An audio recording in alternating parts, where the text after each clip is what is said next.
অনুষ্ঠানের এই পর্যায়ে আমাদের মাদ্রাসাতুন নাসিহার কয়েকজন ছাত্র আপনাদেরকে কোরআন তেলাওয়াত করে শোনাবে, সাথে তার বাংলা অর্থ এবং ইংরেজি অর্থ বলবে।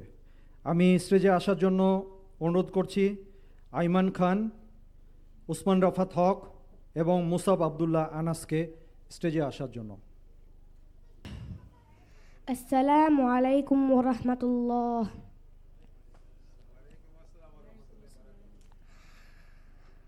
আউযু বিল্লাহি মিনাশ শাইতানির রাজীম।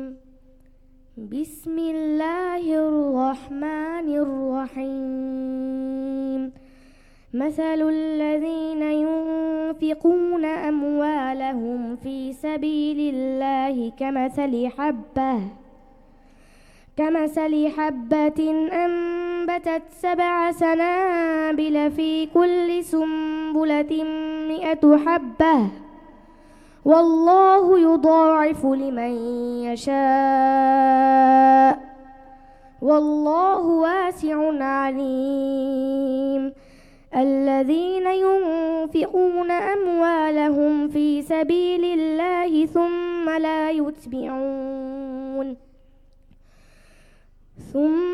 لا يتبعون ما أنفقوا منا ولا أذى لهم أجرهم عند ربهم ولا خوف عليهم ولا هم يحزنون.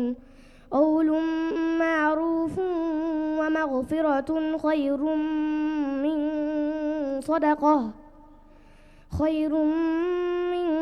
صدقة يتبعها أذى والله غني حليم.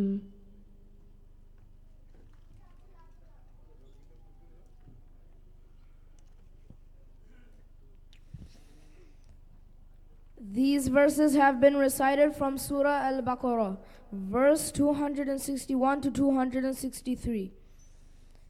In these verses, Allah subhanahu wa ta'ala says, "The example of those who spend their wealth in the way of Allah is like a seed of grain, which grows 7 spikes, and in each spike is 100 grains. And Allah multiplies His reward for whom He wills, and Allah is all-encompassing and knowing." Those who spend their wealth in the way of Allah and then do not follow up their gifts with reminders of their generosity or other injury will have their reward with their Lord, and there will be no fear concerning them, nor will they grieve. Kind speech and forgiveness are better than charity followed by injury, and Allah is free of need and forbearing.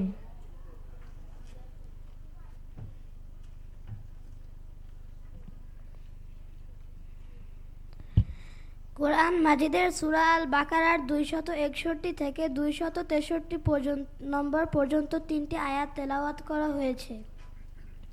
এখানে আল্লাহ সুবহানাহু ওয়া তাআলা বলেন,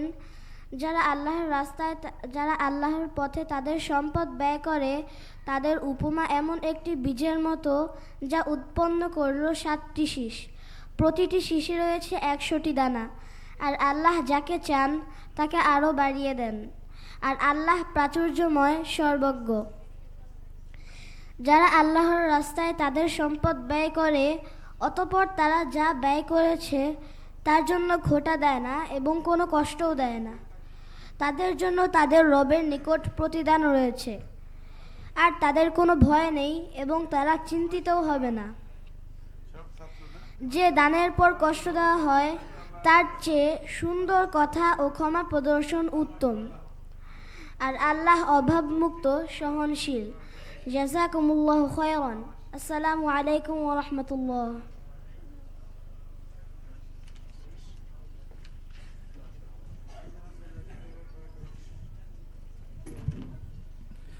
মাশাআল্লাহ, বারাকাল্লাহু ফীহিম। আল্লাহ তাআলা তাদেরকে কোরআনের খাদেম হিসেবে কবুল করুন, আমিন।